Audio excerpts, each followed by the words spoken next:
Assign ചെയ്ത് കളയാതിരുന്നെങ്കിൽ ഞങ്ങൾക്ക് എന്തെല്ലാം കഥകളും കവിതകളും ദൈവത്തിന്റെ കയ്യൊപ്പൊക്കെ ആയിട്ട് മാറ്റാമായിരുന്നല്ലോ. ഇതാണ് സംഭവിക്കുന്നത്. നമ്മളെ കണ്ടുപിടിക്കുന്ന മേഖലകളിൽ നിന്നെല്ലാം ദൈവം പിൻവലിയും.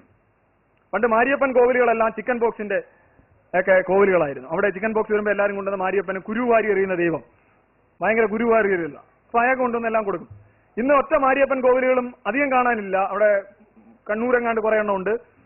പക്ഷെ അവരാരും തന്നെ ഇപ്പൊ കുരുവാരി എറിയലല്ല, അവർ പറിച്ച് ഗ്യാസ്ട്രോ എൻട്രൈറ്റിസ് അങ്ങനെയൊക്കെയുള്ള വേറെ രോഗങ്ങളാണ് സ്പെഷ്യലൈസ് ചെയ്യുന്നത്. കുരു എങ്ങനെയാണെന്ന് ഇപ്പൊ എല്ലാവർക്കും അറിയാം. ചിക്കൻ ബോക്സ് അതിന്റെ മരുന്നൊക്കെ ആയിരിക്കും. രേഖകളും എന്റെ കയ്യിലുണ്ട്, കാണണോ? അല്ല, മോഹൻലാൽ പറയും കാണാം, അല്ല പറയും ദാ ഇതാണ് ആ രേഖ എന്ന് പറഞ്ഞ് കാണിക്കും. ദൈവം എന്ന് പറയുന്ന ഉത്തരം ഇതേ കണക്കുള്ള ഒരു ഉത്തരവാണ്.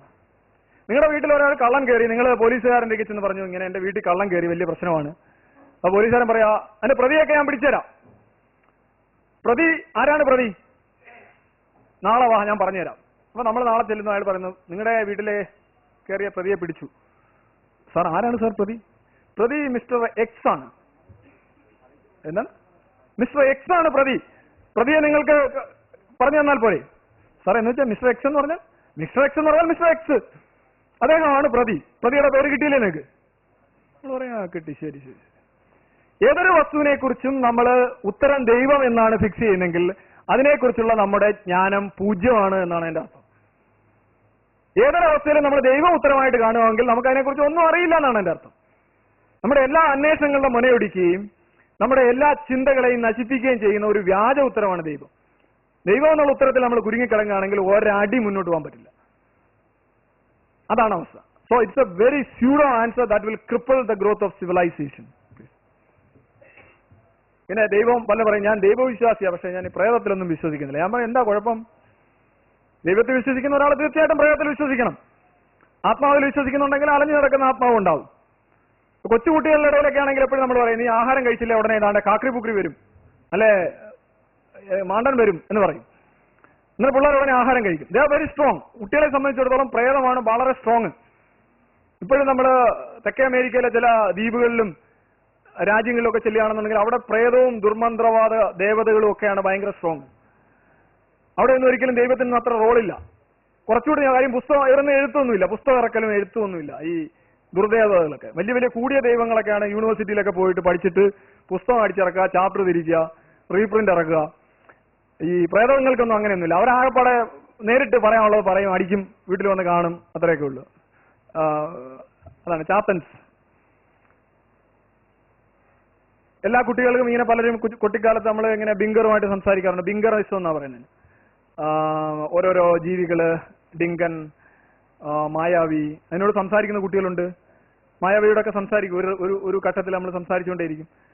ഇത് തന്നെയാണ് ശരിക്കും ആദ്യ ഘട്ടത്തിൽ നമ്മൾ കുത്തിവെച്ച് നമ്മളുടെ ഒരു ഭാഗമായിട്ട് മാറി മുന്നോട്ട് പോകുന്നത്. ഇത് പ്രേതത്തിന്റെ കാര്യത്തിലൊക്കെ ആണെങ്കിൽ സമൂഹം തള്ളിക്കളയും, സമൂഹം അതിനെ നിരുത്സാഹപ്പെടുത്തും. മതത്തിന്റെ കാര്യത്തിലാണെങ്കിൽ എപ്പോഴും സമൂഹം അതിനെ സപ്പോർട്ട് ചെയ്യും. അതിന് കൂടുതൽ പിന്തുണ സമൂഹം തരുന്നത് കൊണ്ടാണ് മതം നിലനിൽക്കുന്നതും പ്രേതം ദുർബലപ്പെടുന്നത്. പ്രേതത്തിന് നിങ്ങൾ ഇതേ സപ്പോർട്ട് കൊടുത്തു നോക്ക്. ബ്ലോഗൊക്കെ തുടങ്ങി നിങ്ങൾ പള്ളിയൊക്കെ വെച്ച് പ്രേതം ഇതേ കണക്ക് തഴിച്ചു വളരും. പ്രേത അനുഭവമാണ് കൂടുതൽ റിയൽ. നമുക്കുണ്ടാവാത്ത രാത്രിയിൽ ഉണ്ടാവുന്ന മുഴുവൻ അറിയാൻ വയ്യാത്ത കാര്യങ്ങളും പ്രേതത്തിൽ ആരോപിച്ച് പ്രേതത്തെ നമുക്ക് മിനുക്കിയെടുത്തുകൊണ്ട് പോകാൻ സാധിക്കും. ഇനി ഇതാണ് സാധനം. മതം എന്തുകൊണ്ട് ഇങ്ങനെ തഴച്ചു വളരുന്നു എന്ന് ചോദിച്ചു കഴിഞ്ഞാൽ, ഇപ്പൊ വികസിത രാജ്യങ്ങളിലെല്ലാം തന്നെ മതം തളരുമ്പോൾ വികസ്വര രാജ്യങ്ങളിലും അവികസിത രാജ്യങ്ങളിലും ഈ മാലിന്യത്തിൽ കൊതുകുന്ന പോലെ മതം തഴച്ചു വളരുകയാണ്. എന്താണ് കാരണം എന്ന് ചോദിച്ചാൽ അടിസ്ഥാനപരമായതാണ് ചൈൽഡ്ഹുഡ് ഇൻഡോക്ട്രിനേഷൻ. കൊച്ചുകുട്ടികളെ അവർക്ക് ചോറൂണ് കൊടുക്കുന്നതിന് മുമ്പ് മതസദ്യ വിളമ്പുകയാണ്. അവർക്ക് എന്താണെന്ന് അറിയുന്നതിന് മുമ്പ് ഒരു കഥ പോലെ, ഒരു ചിപ്പ് പോലെ ഈ സാധനം ഇവിടെ ഫിറ്റ് ചെയ്ത് കൊടുക്കുക. നിങ്ങളുടെ ഒടിഞ്ഞ എല്ലിനകത്ത് ഒരു കമ്പി ഇട്ട് വന്നു കഴിഞ്ഞാൽ പിന്നെ ആ കമ്പി റിമൂവ് ചെയ്യുന്നത് നിങ്ങൾക്ക് ഇഷ്ടപ്പെടത്തില്ലെന്ന് പറഞ്ഞോണം ഈ സാധനം ഇവിടെ കയറ്റി വെക്കുക. ഇതിനാണ് ചൈൽഡ്ഹുഡ് ഇൻഡോക്ട്രിനേഷൻ എന്ന് പറയുന്നത്. ഈ സാധനം ഇല്ല എങ്കിൽ മതം ഇല്ല. ഈ സാധനം ഉണ്ട് എങ്കിൽ മതത്തിൽ നിന്ന് ആളിനെ പുറത്തെടുക്കുക വിഷമമായിരിക്കും. അത്രേ ഉള്ളൂ. എത്ര വലിയ സമ്പത്തും ഇത്ര വലിയ സൗകര്യങ്ങളും ഇത്ര വലിയ സ്വാധീനവും ഉണ്ടെന്ന് മതങ്ങൾ അവകാശവാദം ഉന്നയിക്കാറുണ്ട്. ഇതൊന്ന് നിർത്തി നോക്കട്ടെ. ഈ ഒറ്റ കാര്യം നിർത്തിയിട്ട് ഒരു വെല്ലുവിളിക്ക് സ്വയം തയ്യാറാകുക മതങ്ങൾ. We don't teach religion to the children. കുട്ടികളോട് ഞങ്ങൾ മതം പറയില്ല, പഠിപ്പിക്കില്ല, അവരെ മേൽ അടിച്ചേൽപ്പിക്കില്ല. പിന്നെ മതം ഉണ്ടാവില്ല. അത് മതത്തിന് നന്നായിട്ട് അറിയാം.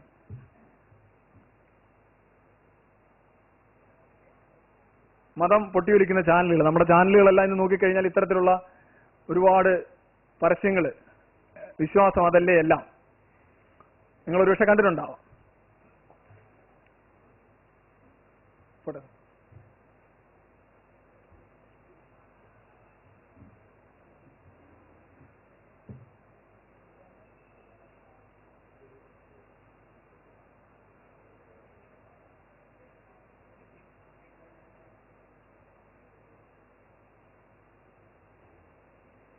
ഇനി നമ്മുടെ കണ്ണുകളെ കുറിച്ചും സമയമില്ല, അതുകൊണ്ട് നമുക്ക് പ്രോഗ്രാം വൈൻഡപ്പ് ചെയ്യാൻ സമയമായിരിക്കാണ്. കണ്ണുകൾ, അരക്കണ്ണുകളെ കുറിച്ച് നിങ്ങൾ നാസ്തികനായ ദൈവം എന്നുള്ള പുസ്തകം വായിക്കുക, അല്ലെങ്കിൽ ഗോഡ് ഡെലൂഷൻ വായിക്കണം. എന്തുകൊണ്ടാണ് അരക്കണ്ണ് എങ്ങനെയാണ് ഉണ്ടാകുന്നത്? നമ്മൾ ഈ ഭൂമിയിൽ തന്നെ ഏതാണ്ട് 11 തരം കണ്ണുകളുണ്ട്. ഈ കണ്ണുകളിൽ ഓരോ കണ്ണുകൾക്കും അതിൻ്റെതായിട്ടുള്ള പ്രഭാവങ്ങളുണ്ട്. അത് നമുക്ക് കാണാൻ കഴിയും. ചിറകും അത് തന്നെയാണ്. ചിറക്, അരച്ചിറക്, മുക്കാൽ ചിറക്, കാൽ ചിറക് എന്നൊക്കെ പറയുന്നതുണ്ട്. ഇതിന് അതിൻ്റെതായിട്ടുള്ള കാര്യങ്ങൾ. എല്ലാ ചിറകുകളും പൂർണ്ണമായ പറക്കലല്ല. ഫ്ലാപ്പിംഗ് വിങ്സ് ഉണ്ട്, ഗ്ലൈഡിംഗ് വിങ്സ് ഉണ്ട്, ജസ്റ്റ് ജമ്പ് ചെയ്യാനായിട്ട് സഹായിക്കുന്ന വിങ്സ് ഉണ്ട്. ഇതെല്ലാം തന്നെ പരിണാമത്തിന്റെ പ്രകൃതി നിർദ്ധാരണത്തിന്റെ അടിസ്ഥാനത്തിൽ ഘട്ടം ഘട്ടമായി വളർന്നു വന്നവയാണ്. അത് കാണാൻ കഴിയും. ഉദാഹരണമായിട്ട് ഈ ബ്ലൈൻഡ് മോൾറാറ്റ് എന്ന് പറയുന്ന ജീവി, ഇത് ഏതാണ്ട് കിലോമീറ്ററുകളിൽ താഴെ ടണലിൽ അല്ലെങ്കിൽ കുഴിയിലാണ് ജീവിക്കുന്നത്. ഈ ജീവി ശരിക്കും ഇതിന്റെ ജീവിക്ക് ഇവിടെ കണ്ണിന്റെ ഭാഗത്ത് ഒരു ഇതുണ്ട്, പക്ഷെ കണ്ണില്ല. ഇത് പ്രാക്ടിക്കലി ബ്ലൈൻഡ് ആണ്. This creature is blind but it has got eyes. ഐസിന്റെ ഭാഗം എല്ലാം ഇങ്ങനെ ഇരിക്കുകയാണ്. ഇതേ കണക്ക് നിരവധി ജീവികള് കണ്ണിന്റെ ഭാഗത്ത് ഒരു പീള പോലെയോ അല്ലെങ്കിൽ ഒരു പടലം പോലെയോ ഉണ്ടാകും, പക്ഷെ കാണാൻ സാധിക്കില്ല. ഒരു ഡിസൈനർ ആണെങ്കിൽ തീർച്ചയായിട്ടും കണ്ണുണ്ടേ കാണണം, കണ്ണില്ലേ കാണത്തില്ല. കണ്ണുണ്ടായിട്ട് കാണാതിരിക്കുക, മൂടുക എന്നൊക്കെ പറയുന്നത് പരിസ്ഥിതിക്കനുസരിച്ച്, അതിന്റെ അവസ്ഥക്കനുസരിച്ച് സംഭവിക്കുന്ന പരിണാമപരമായ ഉരുത്തിരിയലാണത്. അതിനെയാണ് ഇവല്യൂഷൻ ബൈ നാച്ചുറൽ സെലക്ഷൻ എന്ന് ഡാർവിൻ പറഞ്ഞത്. കണ്ണുണ്ടായാൽ കുറെ കഴിയുമ്പോൾ അത് ഔട്ട് ഓഫ് യൂസ് ആവുമ്പോൾ അതനുസരിച്ചുള്ള ജീനുകൾ സ്വിച്ച് ഓഫ് ആവും. സ്വിച്ച് ഓഫ് ആയി കഴിഞ്ഞാൽ അതനുസരിച്ചുള്ള മാറ്റങ്ങൾ ഉണ്ടാവും. കണ്ണിന്റെ സ്ഥാനത്ത് ചിലപ്പോൾ എന്തെങ്കിലും പൊങ്ങിയിരിക്കും, പക്ഷെ കണ്ണുണ്ടാവില്ല. അതേ കണക്കാണ് ഈ മത്സ്യം. ഒരുപാട് കേവ് ഫിഷിനെല്ലാം തന്നെ കണ്ണുണ്ടെങ്കിലും കാണാൻ പറ്റില്ല, അല്ലെ കണ്ണിന്റെ ഭാഗം ഇല്ലാതെയാകും. പ്ലീസ്, ഇത് നോട്ടിലസ് എന്ന് പറയുന്നവരിന്റെ കണ്ണാണ്. ഈ കണ്ണെന്ന് പറഞ്ഞാൽ ശരിക്കും ഒരു പിൻഹോൾ ക്യാമറ കണക്കിരിക്കുകയാണ്. നമ്മളൊക്കെ ഈ വെള്ളം അടിച്ചിട്ട് കാണുന്നോണോ ഇരിക്കും ഇതിനകത്തൂടെ നോക്കിക്കഴിഞ്ഞാൽ. ഇത് മതി ഈ നോട്ടിലസിന്. ഇനി പറക്കാനായിട്ട് നമുക്ക് എപ്പോഴും ശരിക്കും വിങ്സിന്റെ ആവശ്യമില്ല. പാമ്പ് പറക്കുന്നത് കണ്ടിട്ടുണ്ട്. 2 കിലോമീറ്റർ ഒക്കെയാണ് ഈ പാമ്പ് പറക്കുന്നത്. അത് ഗ്ലൈഡിംഗ് ആണ്. അപ്പൊ ഒരു ജീവി ഒരു പ്രൊമോണിറ്ററി അല്ലെങ്കിൽ ഒരു എന്തിനെങ്കിലും മുന്നിൽ വന്നിട്ട് താഴോട്ട് ചാടാൻ ശ്രമിച്ച ആദ്യത്തെ ചാട്ടത്തിൽ നിന്നാണ് വിങ്സിന്റെ ഇതുണ്ടായത്. അപ്പൊ ഒരെണ്ണം താഴോട്ട് പതിക്കുമ്പോൾ 1% വിങ്സ് ഉള്ള ഒരു ജീവിക്ക് ഉണ്ടാകുന്നതിനേക്കാൾ കുറച്ച ആഘാതമായിരിക്കും 2% വിങ്സ് ഉള്ള ഒരു ജീവിക്ക് ഉണ്ടാവുക. 2% ജീവിയുടെ ആഘാതത്തെക്കാൾ കുറച്ചായിരിക്കും 10% വിങ്സ് ഉള്ള ഒരു ജീവിക്ക് ഉണ്ടാവുക. വിങ്സിന്റെ അല്ലെങ്കിൽ ചിറകിന്റെ സാന്നിധ്യം കൂടുന്നതനുസരിച്ച് വീഴ്ചയുടെ ആഘാതം കുറഞ്ഞു വരും.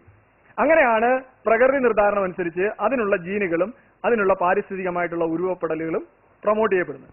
അങ്ങനെയാണ് പല പല ചിറകുകൾ. എല്ലാ ചിറകുകളും ഒന്നല്ല.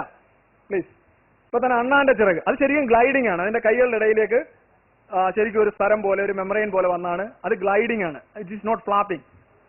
പ്ലീസ്, വവ്വാലിന്റെ ചിറകുകൾ എന്ന് പറഞ്ഞാൽ ശരിക്കും അതിന്റെ കൈയുടെ ഇടയിലേക്ക് ബെബ്ഡ് ആയിട്ട് സാധനം വരികയാണ് ചെയ്യുന്നത്. കൈയാണ് ശരിക്കും, കൈവിരലാണ്. നമുക്ക് 2 മാസം പ്രായമുള്ളപ്പോൾ നമ്മുടെ ഭ്രൂണത്തിലും ശരിക്കും ബെബ്ഡ് ആയിട്ടുള്ള ഇതാണ്. അത് ശരിക്കും നിങ്ങളറിയാം, നിങ്ങൾ തവളയുടെ കൈ എടുത്ത് നോക്കിയാൽ അറിയാം ബെബ്ഡ് ആണ്. നമ്മുടെ കൈയും ആദ്യത്തെ 2 മാസം ഭ്രൂണത്തിൽ ബെബ്ഡ് ആണ്. ആദ്യത്തെ 2 മാസം നമുക്കൊരു വാലുണ്ട്. ഈ വാലൊക്കെ നമ്മുടെ പൊതു പൂർവികൻ എന്ന നിലയിൽ നമുക്ക് കിട്ടിയ ജീൻ പൂളിൽ വന്ന സാധനമാണ്. പക്ഷെ പിന്നെ അത് ആക്റ്റീവ് ആകുന്നത് സ്വിച്ച് ഓഫ് ആയി പോവുകയാണ്. അതാണ് നമ്മൾ വാലില്ലാതെ ജനിക്കാൻ കാര്യം.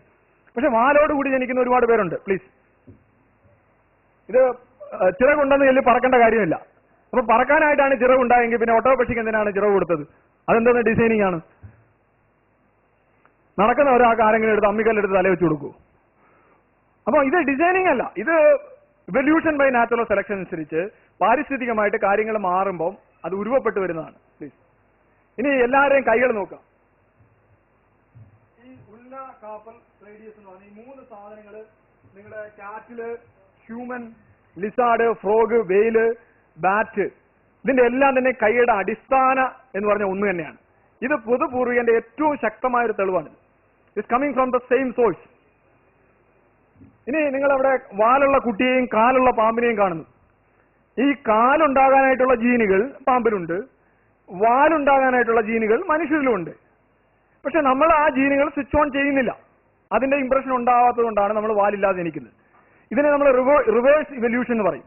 അതായത് ഒരു ഘട്ടത്തിൽ നിലച്ചു പോയിട്ടുള്ള ഒരു ജീൻ ഇംപ്രഷൻ വീണ്ടും ക്രിയേറ്റ് ചെയ്യപ്പെടുന്നതാണ് റിവേഴ്സ് ഇവല്യൂഷൻ എന്ന് പറയുന്നത്. അങ്ങനെയാണ് ഈ വാലുണ്ടായിരിക്കുന്നതും പാമ്പിന് കാലുണ്ടായിരിക്കുന്നത്. മനസ്സിലായില്ലേ? അതേ കണക്ക് തന്നെ കാണാൻ കഴിയും. ഇപ്പൊ ഇയാൾക്ക് തന്നെ ഈ ഭാഗത്ത് രോമങ്ങൾ ഉണ്ടാകുക എന്ന് പറയുന്നത് ശരിക്കും ഏപ്പിനകത്ത് സംഭവിക്കുന്നതാണ്, അല്ലെങ്കിൽ ആൾക്കുരങ്ങിലും സംഭവിക്കുന്നതാണ്. ഈ ജീൻ നമ്മളിൽ സ്വിച്ച് ഓഫ് ആയതുകൊണ്ടാണ് നമ്മൾ ഈ ഭാഗത്ത് രോമമില്ലാതെ ജനിക്കുന്നത്. പക്ഷെ അത് സ്വിച്ച് ഓൺ ആവുകയാണെങ്കിൽ നമ്മൾക്ക് കുരങ്ങന്റെ കണക്ക് തന്നെ വരും. ഇത് തന്നെ കുരങ്ങ് ആ ഒരു ഫാമിലിയിൽ നമ്മൾ വരുന്നതിന്റെ ഏറ്റവും വലിയ ഉദാഹരണമാണ് ഈ മനുഷ്യൻ, മെക്സിക്കോക്കാരനായിട്ടുള്ള ഈ മനുഷ്യൻ. ഇങ്ങനെയുള്ള മനുഷ്യർ വേറെ ഉണ്ട്. വാലുള്ള കുട്ടികൾ തന്നെ ഏതാണ്ട് 180 പരം കുട്ടികളുടെ നോൺ കേസസ് ഉണ്ട്. ഇതൊക്കെ വരുന്നു എന്നുള്ളത് ഉണ്ടായിരുന്നു എന്നുള്ളതിന്റെ ഏറ്റവും വലിയ തെളിവാണ്. അത് തന്നെയാണ് നമ്മുടെ പൊതുപൂർവികനിലേക്കുള്ള നമ്മുടെ രൂപരേഖ അല്ലെങ്കിൽ വഴി കാണിക്കുന്നത്. ഇനി മനുഷ്യനും ചിമ്പൻസിയും തമ്മിലുള്ള ഈ ക്രോമസോമുകളുടെ അവരുടെ സിമിലാരിറ്റി 95 മുതൽ 99% വരെയാണ്. ഇത് ഏറ്റവും അടുത്തത് നമ്മളുടെ രണ്ടാമത്തെ ക്രോമസോം നോക്കുക. ഇതാണ് നമ്മുടെ രണ്ടാമത്തെ ക്രോമസോം. ചിമ്പാൻസിയുടെ 2A 2B 2 ക്രോമസോമുകളുണ്ട്. ഈ ക്രോമസോമുകൾ രണ്ടും കൂടി ചേർന്നാണ് നമ്മളുടെ രണ്ടാമത്തെ ക്രോമസോം ഉണ്ടായത്. അത് നമുക്ക് 23 പേരാണ്, അവർക്ക് 24 പേരാണ്. ചിമ്പാൻസിക്ക് 48 ക്രോമസോമുകളും മനുഷ്യന് 46 ക്രോമസോമുകളും ഉള്ളത്. അതെന്താണ് സംഭവിച്ചത്? ചിമ്പാൻസിയുടെ 2-3 ക്രോമസോമുകൾ ഫ്യൂസ് ചെയ്ത് നമ്മുടെ രണ്ടാമത്തെ ക്രോമസോമായി. അപ്പൊ അതിന്റെ ഇരട്ടിപ്പെടുക്കുമ്പോൾ 2 നഷ്ടപ്പെടും. അതാണ് നമ്മുടെ രണ്ടാമത്തെ ക്രോമസോം ഇത്ര വലുത്. പക്ഷെ ഇവരുടെ എത്ര ചെറുതാണ്. ഇത് നമ്മുടെ വലുതായിട്ടാണ്. ഇത് എടുത്തു കഴിഞ്ഞാൽ ഇതിനാണ് നമ്മൾ ടെലിമീറുകളുടെ കോമ്പിനേഷൻ എന്ന് പറയുന്നത്, അതിന്റെ സംയോജനം. 2 കോശഭാഗങ്ങള് ക്രോമസോമിന്റെ ഭാഗങ്ങൾ ഒട്ടിച്ചേരുന്ന ടെലിമീറുകൾ ഒട്ടിപ്പിടിച്ചാണ്. അപ്പൊ ടെലിമീറുകളുടെ ഒരു സമുച്ചയം ഈ കോശം ഒട്ടിപ്പിടിക്കുന്ന ഭാഗത്തുണ്ടാവും. നമ്മളുടെ രണ്ടാമത്തെ ക്രോമസോം എടുക്കുമ്പോൾ അതിന്റെ എഡ്ജിൽ മാത്രമല്ല ടെലിമീറുകളുടെ കോമ്പിനേഷൻ ഉള്ളത്, അതിന്റെ മിഡിലും ഉണ്ട്. അപ്പൊ അതൊരു ഒട്ടിപ്പാണെന്ന് മനസ്സിലാക്കും. ഒരു ക്രോമസോമിനും വേറെ ഒട്ടിപ്പില്ല. അതിൽ നിന്ന് വ്യക്തം ഈ 46 എന്നുള്ളത് 48 അല്ലെങ്കിൽ 23 പേരെന്നുള്ളത് 24 പേരായത് 24 പേരുള്ള 2 ചേർന്ന് ഒട്ടിയപ്പോൾ ഒരെണ്ണം നഷ്ടപ്പെട്ടു. ആ ഒരെണ്ണം നഷ്ടപ്പെട്ടപ്പോൾ അതിന്റെ ഇരട്ടി എടുത്തപ്പോൾ 46 48 23 24 23 അങ്ങനെയാണ് ചിമ്പൻസി മനുഷ്യനായത്. ഇത് 2005 കണ്ടുപിടുത്തമാണ്. ഒരുപാട് ചർച്ച ചെയ്യപ്പെട്ട് ആരും തന്നെ ഇതുവരെ ചലഞ്ച് ചെയ്യാത്ത ഒരിതാണ് നമ്മൾ ചിമ്പൻസിയായിട്ടുള്ള സാമ്യം. ഇനി ഒരു വീഡിയോ ഉണ്ട്, please.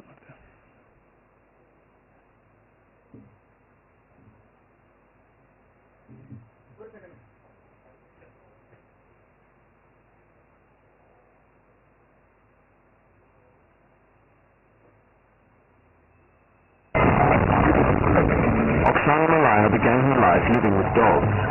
Rejected by her mother, she somehow survived for 6 years, living wild, before being taken into care. There are few cases of feral children who have been able to fully compensate for the neglect they suffered. Oksana is now 22, but her future still hangs in the balance. Have scientists learned enough from previous cases to rehabilitate her? For 6 years, Oksana Malaya spent her life living in a kennel with dogs. Totally abandoned by her mother and father, she was discovered behaving more like an animal than a human child. For 2 centuries, wild children have been the object of fascinating study. Raised without love or social interaction, wild or feral children pose the question, what is it that makes us human? Oksana was born in November 1983. When the baby girl was born, she weighed 5 pounds 11 ounces and didn't have any abnormalities.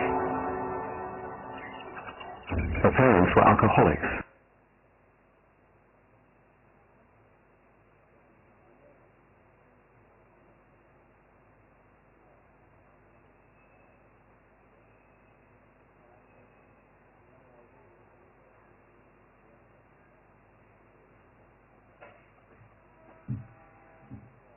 ഇതാണ് നമ്മൾ ഫെറൽ children എന്ന് പറയുന്നത്. അതായത് കുട്ടികൾ ഈ 4 വയസ്സിനും 3 വയസ്സിനും 10 വയസ്സിനും ഇടയ്ക്ക് മാതാപിതാക്കളിൽ നിന്ന് നഷ്ടപ്പെട്ടിട്ട് ചെന്നായി വളർത്തിയ കുട്ടി, പട്ടി വളർത്തിയ കുട്ടി, അതല്ല കുരങ്ങ് വളർത്തിയ കുട്ടി, അങ്ങനെ പല പല കുട്ടികൾ അവർ ഐസൊലേറ്റഡ് ആയിട്ട് പോകാറുണ്ട്. ചിലർ സെല്ലാറിനുള്ളിൽ, ഗുഹകളിലുള്ളിൽ ഒക്കെ വളരുന്ന കുട്ടികളുണ്ട്. ഇവരൊക്കെ ഒരിക്കലും 2-3 കാര്യങ്ങൾ ശ്രദ്ധിക്കുക. നമുക്ക് 1450cc ബ്രെയിൻ ഉണ്ട്, നമുക്ക് ബുദ്ധിശക്തി ഉണ്ട് എന്നൊക്കെ പറയുമ്പോഴും ഒരിക്കലും നമ്മൾ അൺഹ്യൂമൻ ആയിട്ടുള്ള ഒരു ട്രെയിനിങ് അല്ലെ ഹ്യൂമൻ ട്രെയിനിങ് നമുക്ക് കിട്ടിയില്ലെങ്കിൽ ഒരിക്കലും നമുക്കിതൊന്ന് ഡെവലപ്പ് ചെയ്യാൻ പറ്റില്ല എന്നുള്ളതാണ്. 150-ൽ പരം ഫെറൽ ചിൽഡ്രനെ നമ്മൾ കണ്ടതിൽ ഒരൊറ്റ കുട്ടിക്ക് പോലും ശരിക്കും ഭാഷ, അതായത് ഒരു 4 വയസ്സിനും അല്ലെ 3 വയസ്സിനും 11 വയസ്സിനും ഇടയ്ക്കാണ് നഷ്ടപ്പെടുന്നതെങ്കിൽ തിരിച്ചു കൊണ്ടുവന്നു കഴിഞ്ഞാൽ അവരെ ഒരൊറ്റ അക്ഷരം പോലും സംസാരിപ്പിക്കാൻ പറ്റില്ല. ഇപ്പൊ പട്ടിയുടെ കൂടെ പോയ കുട്ടിയാണ് കണ്ടത്. അത് ശരിക്കും പട്ടി നടക്കാൻ ബിഹേവ് ചെയ്യുന്നത്. You cannot have any change on that particular girl. അത് ചേഞ്ച് ചെയ്യാനേ പറ്റത്തില്ല. മാത്രമല്ല അതിനൊരിക്കലും 2 കാലിൽ നിൽക്കാൻ പറ്റില്ല. ഫെറൽ ചിൽഡ്രൻസിന് പൊതുവിൽ ആർക്കും തന്നെ 2 കാലിൽ നിൽക്കാൻ പറ്റില്ല. 2 കാലിൽ നിൽക്കാൻ പറ്റുന്ന ഒരു ശേഷിയുള്ളവരാണ് മനുഷ്യൻ അങ്ങനെയാണ് സൃഷ്ടിച്ചതെന്ന് പറയുന്നത് തെറ്റാണ്. 2 കാലിൽ നിൽക്കണമെങ്കിൽ ആ സമയത്ത് നമ്മുടെ ഇടുപ്പല്ലിന് അതിനുള്ള വീതി ഉണ്ടാവണമെങ്കിൽ നമ്മളെ നിർത്തി പഠിപ്പിക്കണം. നിർത്തി പഠിപ്പിച്ചില്ലേ മനുഷ്യൻ 2 കാലിൽ നിൽക്കില്ല. നമ്മുടെ സോഷ്യൽ ബിഹേവിയറിന്റെ സോഷ്യലൈസേഷന്റെ ഭാഗമായിട്ടാണ് നമ്മുടെ ഇൻഡിവിജ്വാലിറ്റി, നമ്മുടെ കൾച്ചറും നമ്മുടെ പല ഫാക്കൽറ്റിയും ഡെവലപ്പ് ചെയ്യുന്നത്. We have the brain but still we have to work it on. നമുക്കത് പ്രവർത്തിച്ചെങ്കിൽ മാത്രമേ അത് ഉണ്ടാവൂ. അതുകൊണ്ടാണ് ഈ കുട്ടികൾക്ക് ഒരു ഭാഷയോ അക്ഷരമോ സംസാരിക്കാൻ പറ്റാത്തതും നമുക്ക് അതുപോലെ തന്നെ ഇവർക്ക് 2 കാലിൽ നടക്കാൻ പറ്റാത്തത്. ഡിസൈൻ ചെയ്ത് വെച്ചാണെങ്കിൽ പട്ടിയുടെ കൂടെ വളർന്നാലും പൂച്ചയുടെ കൂടെ വളർന്നാലും കുറുക്കന്റെ കൂടെ വളർന്നാലും സംസാരിക്കണം, 2 കാലം നടക്കണം. മൗഗ്ലി എന്ന് പറഞ്ഞ ക്യാരക്ടർ ഇമ്പോസിബിൾ ആണ്. മൗഗ്ലി വളർന്നത് ചെന്നായുടെ കൂടെ ആണെങ്കിൽ അവൻ 2 കാലിൽ നടക്കില്ല, ഉറപ്പായിട്ട് നടക്കില്ല. അവൻ ചെന്നായുടെ കൂടെ തന്നെ നടക്കുള്ളൂ. ഇതൊക്കെ ബയോളജിക്കൽ ഇമ്പോസിബിൾ ആണ്. നാച്ചുറൽ സെലക്ഷന്റെ ഏറ്റവും ശക്തമായിട്ടുള്ള ഒരു വിൻഡിക്കേഷൻ ആണ് ഫെറൽ ചിൽഡ്രൻ. പ്ലീസ്. ഇനി മറ്റൊന്നാണ് ഈ പലതിന്റെയും ഇത് നിങ്ങൾ ഇതേ കണക്ക് പക്ഷികൾ പറന്നു പോകുന്ന കണ്ടിട്ടുണ്ട്. ഈ പക്ഷികളൊക്കെ പറന്നു പോകുമ്പോൾ പുറത്തുനിന്ന് നോക്കുമ്പോൾ എന്തോ ആരാണ്ട് ഇങ്ങനെ ഇതെങ്ങനെയാണ് പറപ്പിക്കുന്നത് നോക്കുക. പക്ഷെ ഈ പക്ഷികളിൽ ഒരു പക്ഷി പോലും തങ്ങൾ പറക്കുന്നത് പുറത്തുനിന്ന് നോക്കുമ്പോൾ ഇങ്ങനെ ഇരിക്കുന്ന അവർക്കറിയില്ല. ഇതിനപ്പുറം ഒറ്റ ലീഡർ പോലും ഇല്ല. തങ്ങൾ എന്താണ് ചെയ്യുന്നതെന്ന് ആർക്കും അറിയത്തില്ല. ഒരു പക്ഷി ചെയ്യുന്നോണം മറ്റേ പക്ഷികളെല്ലാം ചെയ്യുന്നു. ഇത് നമുക്ക് കമ്പ്യൂട്ടർ സിമുലേറ്റ് ചെയ്യാൻ പറ്റും. ഒരു പക്ഷിയുടെ സ്ഥാനവും അതിന്റെ പറക്കൽ രീതിയും മറ്റൊരു പക്ഷി പറക്കുന്നതനുസരിച്ച് ഇത് മാറുന്ന രീതിയും അങ്ങനെ 5-6 സമവാക്യങ്ങൾ കമ്പ്യൂട്ടറിലേക്ക് നമ്മൾ പ്രോഗ്രാം ചെയ്ത് കൊടുക്കാമെങ്കിൽ അങ്ങനെ ഒരു പക്ഷിയെ ഉണ്ടാക്കിയിട്ട് അതിന്റെ 1000 കോപ്പി എടുത്തിട്ട് നിങ്ങളുടെ ഡെസ്ക്ടോപ്പിൽ നിങ്ങൾ ജസ്റ്റ് പ്രോഗ്രാം ചെയ്യാന്നുണ്ടെങ്കിൽ ഇതേ കണക്കുള്ള മോഡുലേഷൻസ് ഉണ്ടാകും. So it is no leader, it is no choreographer, it simply happens. അത് നമ്മൾക്ക് കാണുമ്പോൾ മനോഹരമായിട്ട് തോന്നാനായിട്ടല്ല ഈ പക്ഷികൾ ഇത് ഉണ്ടാക്കിയിരിക്കുന്നത്. പൂച്ചയ്ക്ക് മുള്ളു കൊടുക്കാനല്ലല്ലോ നമ്മൾ പൊരിച്ച മീൻ തിന്നുന്നത്. അല്ല, നമ്മൾ അങ്ങനെ വ്യാഖ്യാനിക്കുന്നതാണ്. We are just looking at it and we are saying that it is an amazing thing. It is not amazing. ഇതിന് ലീഡറും ഇല്ല, ഇതിന് ഫോർമേഷനും ഇല്ല, ഒന്നുമില്ല. നമ്മൾ പുറത്തുനിന്ന് നോക്കുമ്പോഴാണ് ഇങ്ങനെ തോന്നുന്നത്. ആകാശത്തിന് താഴോട്ട് നോക്കുകയാണെങ്കിൽ ഈ ഫോർമേഷൻ കിട്ടത്തുമില്ല. ഇങ്ങനെ ഒരു ഫോർമേഷൻ ഇല്ല. ഇങ്ങനെയുള്ള ഒരു ഫോർമേഷനാണ് നമുക്ക് ഇത് കിട്ടുന്നത്. പ്ലീസ്, നിങ്ങൾക്ക് ഇവല്യൂഷനെ കുറിച്ച് താല്പര്യം ഉണ്ടെങ്കിൽ ഈ 3 പുസ്തകങ്ങൾ ഞാൻ സജസ്റ്റ് ചെയ്യുന്നു. ജെറി കോയന്റെ വൈ ഇവല്യൂഷൻ ഇസ് ട്രൂ, അതുപോലെ തന്നെ finding Darwin's God by Kenneth Miller. പിന്നെ ഈ പുസ്തകത്തിന്റെ ഞാൻ ആദ്യം പറഞ്ഞു ഇതിന്റെ മലയാളം ഇറങ്ങുന്നുണ്ട് അടുത്ത വർഷം, the greatest show on earth. ഒരുപക്ഷെ ഡാർവിൻ ഇന്ന് വരികയാണെങ്കിൽ ഒരു ബുക്ക് ഷോപ്പിൽ കയറുകയാണെങ്കിൽ എടുക്കാൻ സാധ്യതയുള്ള പുസ്തകം. ഡാർവിൻ ഒരുപാട് പഠിക്കാനുണ്ട്, ഡാർവിൻ ഒരുപാട് ക്യാച്ചപ്പ് ചെയ്യാനുണ്ട്, ഒരുപാട് കാര്യങ്ങൾ എവല്യൂഷനിൽ സംഭവിച്ചിട്ടുണ്ട്. അപ്പൊ അങ്ങനെ വേണമെങ്കിൽ ഡാർവിൻ എടുക്കേണ്ട പുസ്തകം റിച്ചർഡ് ഡോക്കിൻസിന്റെ ഏറ്റവും പുതിയ പുസ്തകം the greatest show on earth ആണെന്ന് ഞാൻ പറയും. ഇനി നമുക്ക് വൈൻഡപ്പ് ചെയ്യാൻ തോന്നുന്നു. കുറച്ച് സ്ലൈഡുകളുണ്ട്, നടിച്ചു പോവുക. പ്രണയവും സ്നേഹവും തമ്മിലുള്ള, ഭക്തിയും വിശ്വാസവും തമ്മിലുള്ള ബന്ധം, ഭക്തിയും പ്രണയവും തമ്മിലുള്ള ബന്ധത്തെക്കുറിച്ച് ഡോക്കിൻസ് തന്നെ എഴുതിയിട്ടുണ്ട്. ഭക്തിയിലും വിശ്വാസത്തിലും ഒരേ മാനസികാവസ്ഥയാണ്. ഫോട്ടോഗ്രാഫ്സ്, കാമുകനെ കാണണമെന്നുള്ള ആഗ്രഹം, നമ്മുടെ പ്രഭുവിനെ കാണണമെന്നുള്ള ആഗ്രഹം, അവനെക്കുറിച്ച് ചിന്തിക്കൽ, കാമുകിയെക്കുറിച്ച് ചിന്തിക്കൽ, ഇതെല്ലാം നമ്മളെ നിയന്ത്രിക്കുന്ന തലച്ചോറിലെ ഭാഗം. ഇതിനെക്കുറിച്ചൊക്കെയുള്ള ഒരുപാട് ഗവേഷണങ്ങൾ വന്നിട്ടുണ്ട്. ഇത് അടിസ്ഥാനപരമായിട്ട് ഒരേ നിലവാരത്തിലാണ് രണ്ടിന്റെയും പോക്ക്. സ്മരിക്കാനുള്ള വസ്തുക്കൾ നമ്മൾ തയ്യാറെടുക്കുന്നത്, ഇതെല്ലാം കാണിക്കുന്നത് ഇത് തമ്മിൽ അഭേദ്യമായി, രണ്ടിനും ബ്ലൈൻഡ് ആണ്. നമ്മുടെ കാമുകിയുടെ സൗന്ദര്യത്തെക്കുറിച്ച് വേറൊരാൾ പറഞ്ഞാൽ നമ്മൾ അംഗീകരിക്കില്ല. നമ്മൾ ചിലപ്പോൾ ഒളിച്ചോടും, നമ്മൾ ചിലപ്പം രജിസ്റ്റർ മാരേജ് ചെയ്യും. പക്ഷെ കുറെ കഴിഞ്ഞൊക്കെ ചിന്തിക്കുമ്പോൾ അത് വേണമായിരുന്നോ എന്നുള്ള ചില ചോദ്യങ്ങൾ നമ്മൾ ഉയരും. അല്ലേ, ചിലർ പറയാറുണ്ട് ഞാൻ ഒന്നുകിൽ അദ്ദേഹത്തെ വിവാഹം കഴിക്കും അല്ലെങ്കിൽ മറ്റാരെയെങ്കിലും വിവാഹം കഴിക്കും എന്ന് പറയാൻ കാരണം അതാണ്. ഇത് മൊറാലിറ്റിയെ കുറിച്ച് പറയാണ്. മതത്തിന് മൊറാലിറ്റിയുടെ കുത്തകയുണ്ടെന്ന് പറയുന്നതിനുള്ള വ്യാജ പ്രസ്താവന, അതൊരു നികുതിയില്ലാത്ത വിനോദം മാത്രമാണ്. മതപുസ്തകങ്ങൾ വഴിയാണെങ്കിൽ നിങ്ങൾക്ക് തെറ്റി. പിന്നെ മതത്തിലുള്ളവർക്ക് മൊറാലിറ്റി ഉണ്ട് എന്ന് പറയുന്നത് എല്ലാവർക്കും മൊറാലിറ്റി ഉണ്ട് എന്ന് പറയുന്നതേ ഉള്ളൂ. മതം ഇല്ലായിരുന്നെങ്കിൽ മൊറാലിറ്റി ഉണ്ടാകുമായിരുന്നില്ല എന്ന് പറയുന്നുണ്ട്. അത് ജോസഫ് പ്രീസ്ലി 1773 ഓക്സിജൻ കണ്ടുപിടിച്ചില്ലായിരുന്നെങ്കിൽ നമ്മളെല്ലാം ശ്വാസം മുട്ടി മരിച്ചു പോയനെ എന്ന് പറയുന്നതേ ഉള്ളൂ. മതത്തിന് അങ്ങനെ ഒരു കുത്തക യഥാർത്ഥത്തിൽ ലോകത്തെ ഏറ്റവും വലിയ വ്യാജമായ പ്രസ്താവനയാണ്. മതഗ്രന്ഥങ്ങളൊക്കെ വായിക്കുന്നവർക്കറിയാം. ഞാനത് കൂടുതൽ വിശദീകരിക്കാത്തത്. Only constrained is time, otherwise കുറെ പറയാനുണ്ട്. ഇത് മൊറാലിറ്റിയെ കുറിച്ചാണ്. അവിടെ സൗദി അറേബ്യയിലെ ഒരു സ്കൂളില് ഒരു തീപിടുത്തം ഉണ്ടായപ്പോൾ അവിടുത്തെ പെൺകുട്ടികളെല്ലാം ഇറങ്ങി ഓടിയപ്പോൾ അവർക്ക് ശിരോവസ്ത്രം നേരെ കിടന്നില്ല. അപ്പൊ അവിടുത്തെ മുത്തവി എന്ന് പറയുന്ന മത പോലീസ് പറഞ്ഞു, നിങ്ങൾ പോയി നല്ല ശിരോവസ്ത്രം ഉടുത്തിട്ട് വരിക, അല്ലാതെ ഇങ്ങനെ പുറത്തോട്ട് ഇറങ്ങി പോകാൻ പറ്റില്ല എന്ന് പറഞ്ഞു. ഈ പെൺകുട്ടികൾ തീപിടിച്ച സ്കൂളിലേക്ക് വീണ്ടും തിരിച്ചോടിക്കേറി അവരെല്ലാം തന്നെ മരിച്ചുപോയി. അപ്പോ ഡൈയിങ് വെൽ ഡ്രസ്ഡ്, മരിക്കുമ്പോഴും ചത്തു കിടന്നാലും ചമഞ്ഞു കിടക്കും. ഇതാണ് മതത്തിന്റെ ധാർമ്മികത. ഇതിനൊക്കെയാണ് നമ്മൾ മനുഷ്യത്വമെന്നും ഏതോ ദൈവത്തെ പ്രീതിപ്പെടുത്താനും ഏതോ ജിന്നുകളെയും മലക്കുകളെയൊക്കെ അവരുടെ ഗുഡ് വിക്കിൽപ്പെടുത്താനും ഒക്കെ ആയിട്ട് കാണിക്കുന്ന ഇത്തരം കോപ്രായങ്ങളെയാണ് അവര് ധാർമ്മികത എന്ന് പറയുന്നത്. ഇത് ധാർമ്മികതയാണെങ്കിൽ എന്താണ് ധാർമ്മികത അല്ലാത്തത് എന്നുള്ള ചോദ്യം വരും. പ്ലീസ്.